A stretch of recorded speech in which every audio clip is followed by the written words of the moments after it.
Join us on our journey through the beautiful Moselle River scenery in Germany as we search for answers to the many questions we have about one of our favorite wines, Riesling. First, you will be taken on 2 virtual hiking tours through the vineyards in the hills behind 2 towns that are known the world over for their own styles of Riesling wine. You will also see the route we took in case you wish to retrace our steps. Then, I'll explain some of the things we learned about Riesling that will help you better understand this often misunderstood but delicious wine that comes in so many styles, from dry to very sweet, or should I say from trocken to lieblich, as one would say in German.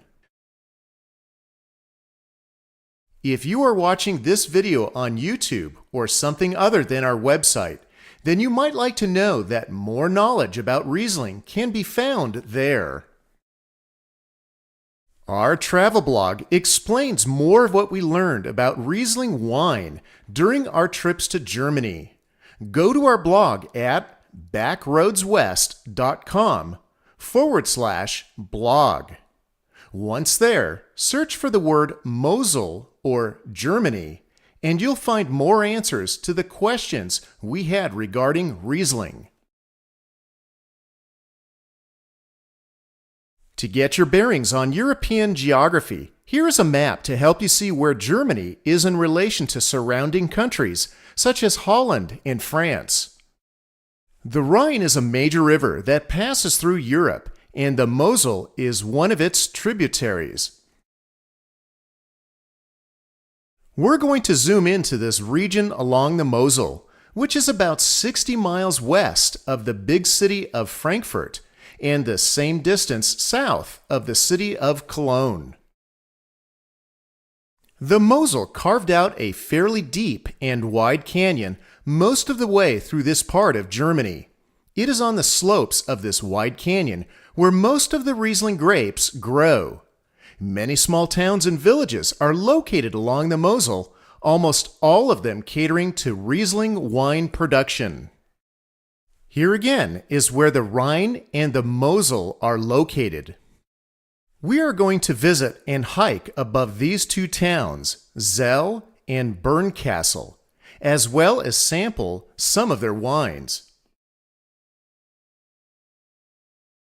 Our first visit will be to Zell.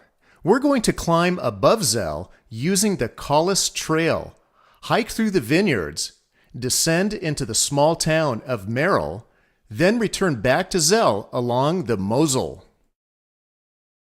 Most towns have signs that advertises the name of their own small wine region. Zell's sign is Zeller Schwarze Katz, which means black cat from Zell. Our trail is called the Collis, which is the name of a tower along the hiking trail. Here you can see it above the vineyards. Our hike starts in the middle of Zell, and we follow the signs pointing to the Collis. Along the way, there are several signs explaining the significance of the black cat, and there are several displays of antique farming equipment.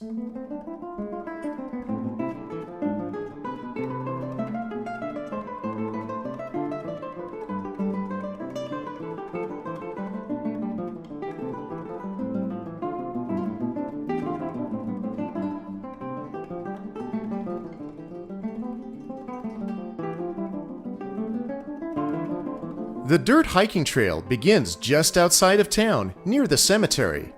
We quickly learned that you can take a steep route or an even steeper route that goes straight up, utilizing ladders and ropes. Since we want to use our legs for the rest of our trip, we decide to take the steep route.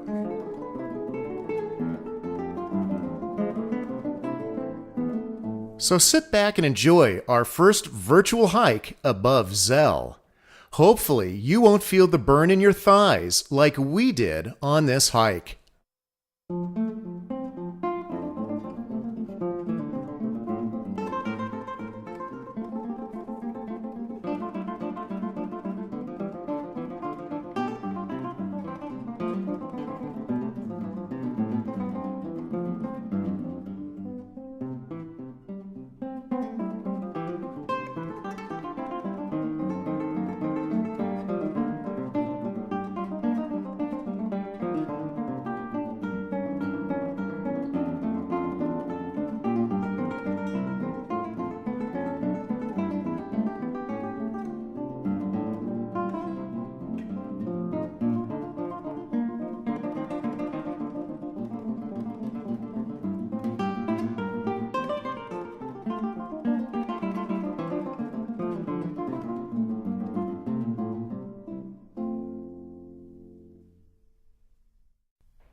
Our next visit will be to the town of Bernkastel. Its full name is bernkastel-kues, which is the name you might find on the back of many bottles of Riesling that are shipped to the U.S. As you see on the map, Bernkastel is on the east side of the Mosel, and Kues, which is more industrial, is on the west side. This is going to be our hiking trail that goes up to the next town of Grock, which is about 1¼ miles away. Here you can see where the vineyards are located along the slopes of the Mosel. In this scene, you can get an idea of our hiking route as viewed from the castle that is situated above Bernkastel.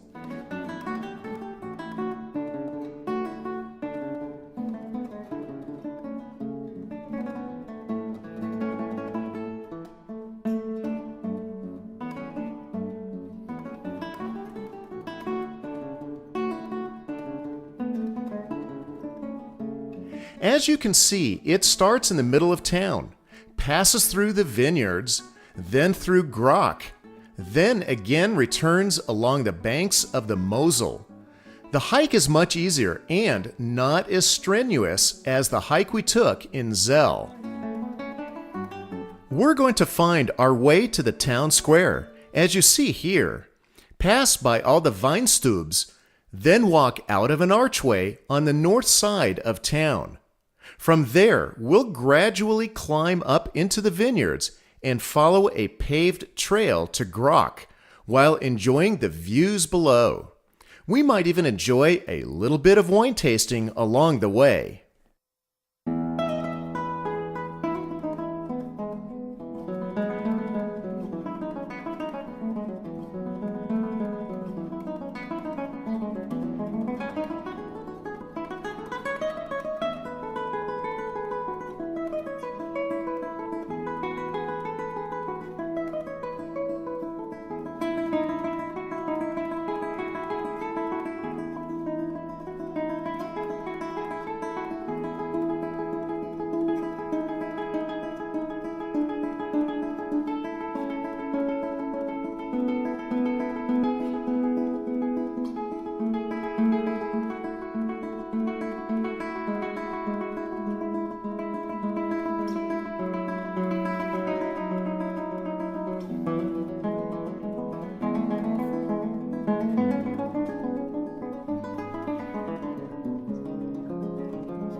All right, I hope you're not too tired from our 2 hikes to learn a little now about Riesling wine.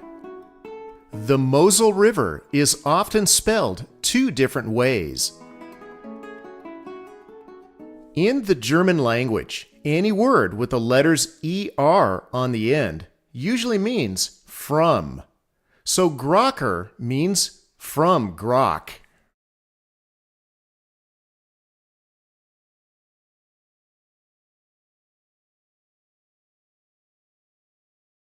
Here are the names of the dry and sweetness levels of Riesling. Be aware, though, that these names are not usually included on the bottle. When buying wine in the US, it's a good bet that German Riesling will be sweet to off-dry. Off-dry meaning not too sweet. When buying wine in Germany, usually you will see these sweetness levels labeled. Now I will attempt to explain the Germans' fairly complex method of classifying Riesling using this pyramid diagram, with the most commonly produced wine at the bottom and the least common at top. We start at the bottom with Qualitätswein. Translated, it means quality wine. This can be thought of as the entry-level quality of Riesling wine. Ironically, the name quality wine doesn't necessarily mean the best quality. As you see in the diagram, all the other classifications are of a higher quality than Qualitätswein. Grapes used to make Qualitätswein are of the highest volume. Roughly 60 to 80% of the grapes grown in the Mosel region are for Qualitätswein production. The remaining percentages are for the remaining classifications.